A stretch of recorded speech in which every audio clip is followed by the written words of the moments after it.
कभी आपने चार्ट पर ऐसी कैंडल्स देखी हैं जो देखने में ऑलमोस्ट सेम लगती हैं, लेकिन उनका मीनिंग बिल्कुल अलग होता है। यही वजह है कि बहुत सारे बिगिनर्स सिर्फ कैंडल की शेप देखकर ट्रेड ले लेते हैं और फिर लॉस फेस करते हैं।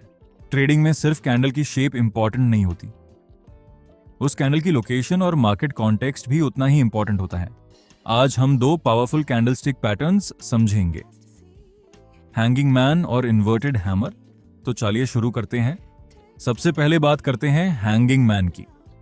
इंटरेस्टिंग बात यह है कि हैंगिंग मैन देखने में ऑलमोस्ट हैमर जैसा ही लगता है। इसकी बॉडी छोटी होती है और लोअर विक लंबी होती है, लेकिन इसका एक्चुअल मीनिंग हैमर से बिल्कुल अलग होता है। क्यों? क्योंकि हैंगिंग मैन अपट्रेंड के बाद बनता है और यही लोकेशन इसे स्पेशल बनाती है।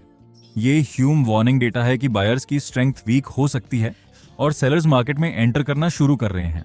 इमेजिन मार्केट काफी टाइम से बुलिश है, प्राइस कंटिन्यूअसली ऊपर जा रही है, सबको लग रहा है मार्केट और ऊपर जाएगी, लेकिन एक कैंडल के अंदर सेलर्स मार्केट को अग्रेसिवली नीचे पुश कर देते हैं।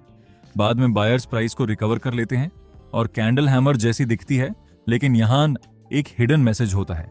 सेलर्स ने पहली बार बायर्स को चैलेंज किया है और यह सिग्नल हो सकता है कि बुलिश मोमेंटम वीक पड़ रहा है। इसी पैटर्न को हैंगिंग मैन कहते हैं। अब बात करते हैं इन्वर्टेड हैमर की। इसकी बॉडी भी छोटी होती है, लेकिन इस बार लोअर विक की जगह अपर विक लंबी होती है। ये देखने में शूटिंग स्टार जैसी लगती है, लेकिन लोकेशन इसका मीनिंग बदल देती है। इन्वर्टेड हैमर डाउन ट्रेंड के बाद बनती है और इसी वजह से ये पोटेंशियल बुलिश रिवर्सल सिग्नल बन सकती है।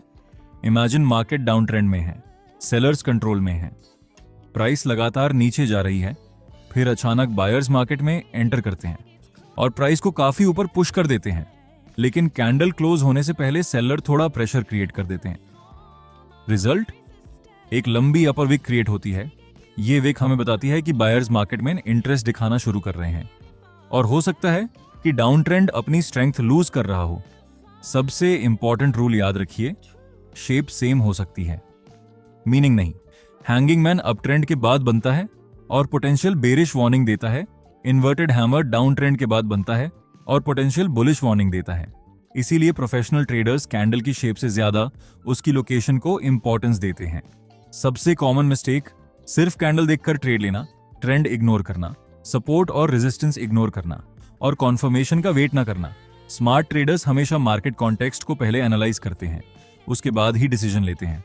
तो आज हमने सीखा कि हैंगिंग मैन और इन्वर्टेड हैमर कैंडलस्टिक क्या होती है और इनके पीछे बायर्स और सेलर्स की साइकोलॉजी क्या होती है।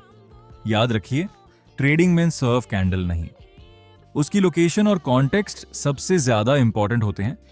अगली वीडियो में हम बुलिश एंगल्फिंग पैटर्न को समझेंगे और देखेंगे कि बायर्स मार्केट का कंट्रोल कैसे लेते हैं। मैं from Prime Trades, happy learning and happy trading.